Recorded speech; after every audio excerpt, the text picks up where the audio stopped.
Hello दोस्तों, आप सबका स्वागत है हमारे यूट्यूब चैनल अल्फ़ा ट्रिक पर। तो आज हमारी है कक्षा 9 के गणित के दूसरा चैप्टर बहुपद, जिसमें आज हमारा एक्सरसाइज है 2.2। तो इसमें हम इसके सारे प्रश्नों को सॉल्व करने वाले हैं और साथ ही अच्छे से समझने वाले हैं। तो इस वीडियो को लास्ट तक देखिएगा और सारे एनसीईआरटी से मैथमेटिक्स से रिलेटेड जो भी सॉल्यूशंस हैं वो आप हमारे चैनल पर जा कर के देख सकते हैं। तो चलिए आज का सॉल्व करते हैं। पहला क्वेश्चन कि बहुपद इतने का 5x minus 4x square plus 3 का मान ज्ञात करना है। x is equal to 0, x is equal to -1 और x इज इक्वल टू 2 पर। तो देखिए, चलिए देखते हैं। देखिए, इसका मान ज्ञात करने का मतलब क्या है कि जहाँ जहाँ पर x है इस बहुपद में, वहाँ वहाँ पे हमें 0 रख देना है, तो हमें इस बहुपद का मान मिल जाएगा। सबसे पहले हम हल करते हैं इसको। तो हल करने से पहली चीज़ हम ध्यान दे देते हैं कि इसको हम कुछ नाम दे देते हैं, जैसे px नाम दे देते हैं, थोड़ा सा आसानी होगा लगाने में। अगर नहीं नाम देते हैं तो भी कोई दिक्कत नहीं है। 5x minus 4x square plus 3, ठीक है, ये बहुपद हो गया। अब हमें जैसे मान लेते हैं कि पहला है x इज इक्वल टू 0 पे निकालना है। तो हम क्या करते हैं, जहाँ जहाँ पे x है वहाँ वहाँ पे 0 लिख देते हैं। यहाँ पे x था तो यहाँ पे हमने 0 लिख दिया। 5 के साथ x है तो वहाँ पे भी हम 0 लिख देते हैं। -4 के साथ भी क्या है, x है तो वहाँ पे भी हम 0 लिख देते हैं। +3, तो जहाँ सब चीज़ को ऐसे रहने देते हैं, जहाँ जहाँ पे x था वहीं पे 0 रख देते हैं, क्योंकि हमें x इज इक्वल टू 0 पे वैल्यू निकालनी है। तो इसको हम सॉल्व कर लेते हैं। तो देखिए, ये टर्म 0 हो जाएगा, ये 0 हो जाएगा, बचेगा कितना, 3। तो इस बहुपद का x बराबर 0 पर मान कितना होगा, 3। ठीक इसी तरीके से दूसरे पे हम देखते हैं। दूसरा क्या है कि x इज इक्वल टू -1 पर इसका मान बताना है। फिर हम क्या करते हैं, जहाँ जहाँ पे x है वहाँ पे -1 रख देते हैं। देखिए, यहाँ पर x था तो हमने -1 रख दिया। अब जहाँ जहाँ पे यहाँ पे x है वहाँ पे -1 रखेंगे, तो 5 माइनस, तो देखिए यहाँ पे 5 -1 हो गया। और उसके बाद यहाँ पे देखिए x है तो यहाँ पे भी वैल्यू रखते हैं 4, और x की वैल्यू कितनी है, -1 का स्क्वायर और लास्ट में +3 है। ठीक है, तो इन सबको अगर ऐड करते हैं तो देखिए यहाँ से हो जाएगा ये -5, और ये -1 का स्क्वायर है तो ये हो जाएगा +1, और ये हो जाएगा -4 और फिर +3। तो इसको अगर सॉल्व करते हैं तो -6 आएगा यहाँ पे। ठीक है, इस तरीके से x इज इक्वल टू 2 पर भी हम देख लेते हैं। x इज इक्वल टू 2 पर तो देखिए, जहाँ जहाँ पे x है वहाँ पे 2 रखते हैं, तो p of 2 is equal to हो जाएगा 5 इंटू 2 -4, जहाँ जहाँ पे x है वहाँ पे हमने 2 रख दिया, +3। इसको सॉल्व करते हैं तो ये हो जाएगा 10, और ये हो जाएगा 4 इंटू 4 16 +3, ठीक है, और ये हो जाएगा -3। तो ये 0 पर, -1 पर और 2 पर इस जो बहुपद है इसकी वैल्यू हो जाएगी। आगे चलते हैं, अगला क्वेश्चन देखते हैं कि p ऑफ 0, p ऑफ 1 और p ऑफ 2 का मान ज्ञात करना है। ठीक है, इन सब के लिए। तो देखिए यहाँ पर जैसे अभी ऊपर वाले में बताया था, सेम वैसे यहाँ पे करना है। तो p ऑफ 0 यानी कि जहाँ जहाँ पे y है, क्योंकि ये जो बहुपद है ये y में है, ठीक है, तो y चर में है, तो जहाँ जहाँ पे y है वहाँ वहाँ पे 0 रखते हैं। तो यहाँ पे 0 का स्क्वायर हो जाएगा, -0 हो जाएगा, +1 हो जाएगा। सॉल्व करते हैं तो ये आएगा 1। ठीक, इस तरीके से p ऑफ 1 निकालना है। तो p ऑफ 1 इक्वल हो जाएगा, जहाँ जहाँ पे y है वहाँ वहाँ पे 1 रखना है, तो 1 का स्क्वायर -1 और +1। ठीक है, इसको सॉल्व करते हैं तो यहाँ पे ये 1 हो जाएगा। और इस तरीके से p ऑफ 2 हमें निकालना है, तो जहाँ जहाँ पे y है वहाँ पे 2 रख देते हैं, तो 2 स्क्वायर -2 +1। सॉल्व करते हैं तो 4 -1 हो जाएगा इज इक्वल टू 3 हो जाएगा। तो इस तरीके से ये वैल्यू हो गई इसकी। आइए देखते हैं इस पर हमें क्या करना है, p of 0, p of 1, p of 2 की वैल्यू निकालनी है। तो यहाँ पे करेंगे क्या, देखिए p ऑफ 0 का मतलब हुआ कि जहाँ जहाँ पे t है वहाँ पे हमें 0 रख देना है। तो 2 + 0 + 2, 0 का स्क्वायर -0 का क्यूब। ठीक, इस तरीके से इसको सॉल्व करते हैं। देखिए ये वाला 2 है, ये 0 है, ये भी 0 हो जाएगा, ये भी 0 हो जाएगा, तो टोटल आएगा कितना यहाँ पे 2। ठीक, इस तरीके से p ऑफ 1 अगर निकालते हैं हम, तो जहाँ जहाँ पे t है वहाँ पे 1 रखते हैं। तो पहले 2 है तो 2 लिख देते हैं, प्लस t की जगह 1, +2 t की जगह 1 का स्क्वायर माइनस t की जगह 1 का क्यूब। ठीक है, इसकी जगह 1 का क्यूब। इसको सॉल्व करते हैं, देखो 2 + 1 3 और 3 हो जाएगा, 3 + 2 कितना हो जाएगा 5 और 5 माइनस इसकी वैल्यू 1 हो जाएगी, घटाएंगे तो यहाँ पे 4 आ जाएगा। ठीक है, तो ये वैल्यू हो गई। इस तरीके से P(2) अगर हम निकालते हैं तो कितना आएगा, P(2) जहाँ जहाँ पे t है वहाँ पे 2 रखना है, तो 2 + 2 + 2 2 का स्क्वायर यहाँ पे हो जाएगा, सॉरी 2 का स्क्वायर हो जाएगा और -2 का क्यूब। इसको सॉल्व करते हैं, 2 × 4 प्लस ये 8 हो जाएगा और यहाँ पे ये भी 8 हो जाएगा, ये कैंसिल हो जाएगा तो यहाँ पे 4 आएगा। तो इस तरीके से ये वैल्यू हो जाएगी। आइए देखते हैं, Px = x³ है, तो P(0) की वैल्यू क्या होगी, जहाँ पे x है वहाँ पे हम 0 रख देंगे बस। 0 का क्यूब कितना हो जाएगा 0। ठीक, P(1) है तो क्या हो जाएगा, जहाँ पे x है वहाँ पे हम 1 रख देते हैं और 1 का क्यूब 1। इस तरीके से P(2) निकालेंगे तो जहाँ पे x है वहाँ पे 2 रखते हैं और उसका क्यूब करते हैं 8। इस तरीके से 8 हमारी वैल्यू हो जाएगी। ठीक है, अब लास्ट वाला क्वेश्चन देख लेते हैं। P() इतना निकालना है। ठीक है, तो यहाँ पे क्या करते हैं, P(0) रखते हैं, तो जहाँ जहाँ पे x है वहाँ पे हम क्या रख देते हैं 0। इसको सॉल्व करते हैं तो यहाँ से -1 आएगा, यहाँ से +1, तो आंसर हो जाएगा -1। ठीक, इस तरीके से यहाँ पे P(1) को सॉल्व करते हैं। P(1) जहाँ जहाँ पे x है वहाँ पे 1 लिख देते हैं, बस सॉल्व कर लेते हैं। सॉरी, ये 1 हो जाएगा। देखिए ये टर्म 0 हो जाएगा। ठीक है, 1 - 1 0 हो जाएगा, तो पूरा टर्म 0 हो जाएगा, तो यहाँ पे 0 आएगा। इस तरीके से P(2) निकालते हैं, तो जहाँ जहाँ पे x है वहाँ पे 2 रख देते हैं, 2 + 1 सॉल्व करते हैं तो इसकी वैल्यू 1 हो जाएगी और इसकी वैल्यू 3। इसको सॉल्व करेंगे तो 3 हो जाएगा। समझाता हूँ व्यवहारिक रूप में।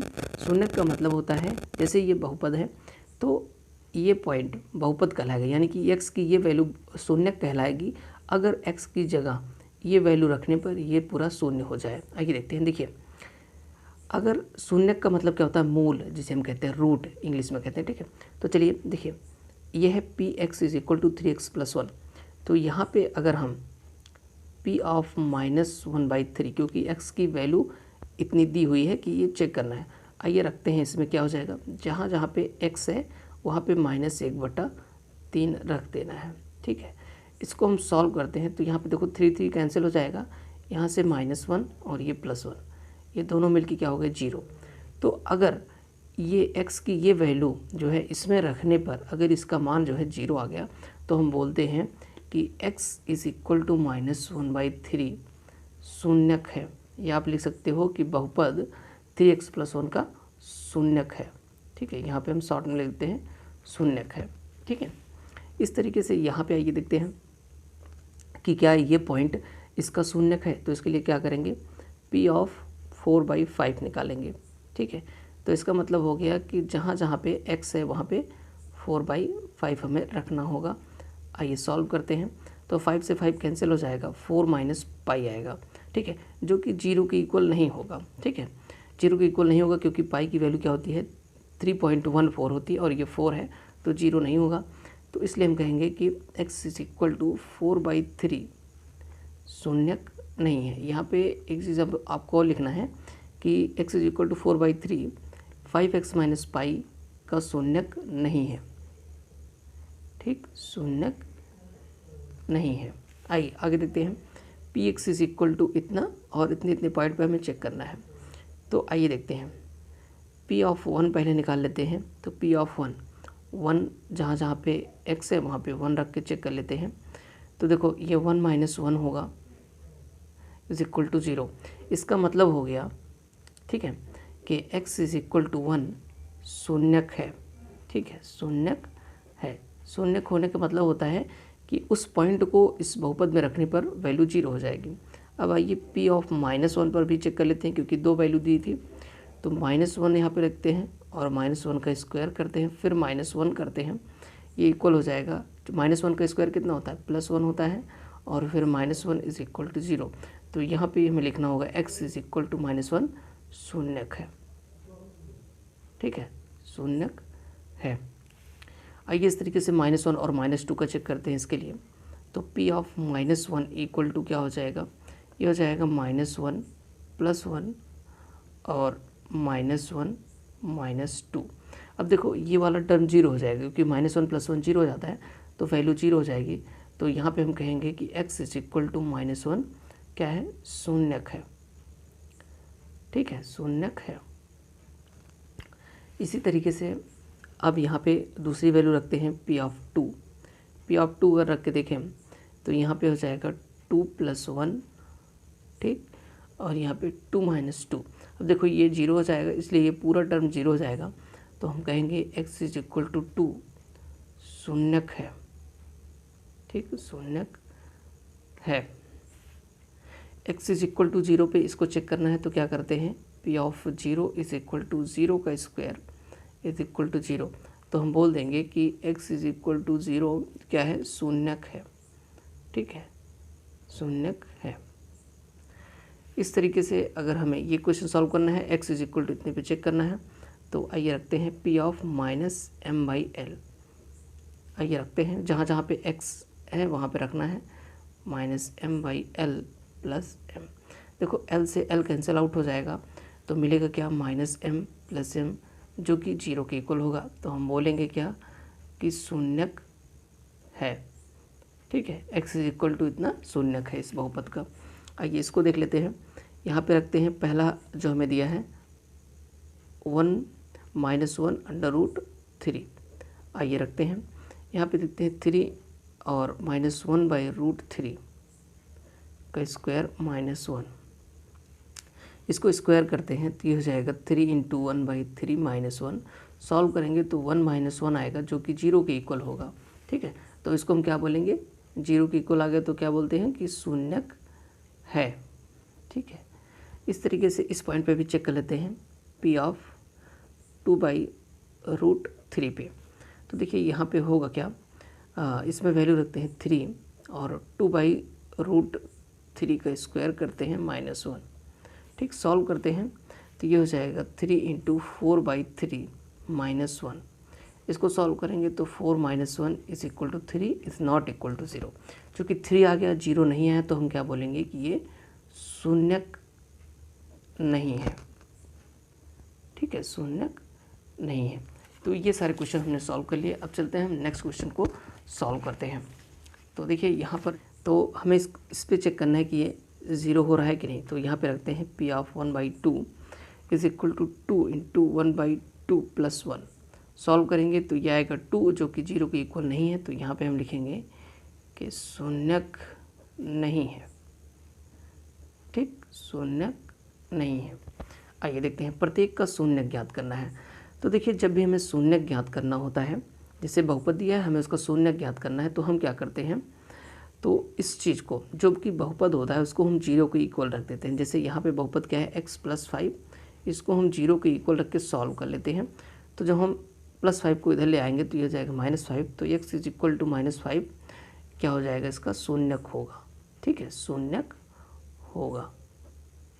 ठीक है, चलिए इस तरीके से इसको सॉल्व करते हैं। तो x - 5 इज इक्वल टू 0 करेंगे, यहाँ से हमें x की वैल्यू 5 मिलेगी, ये इसका शून्यक हो जाएगा। इस तरीके से इसको सॉल्व करते हैं तो 2x + 5 इज इक्वल टू 0, और यहाँ से x की वैल्यू हमें मिल जाएगी -5/2।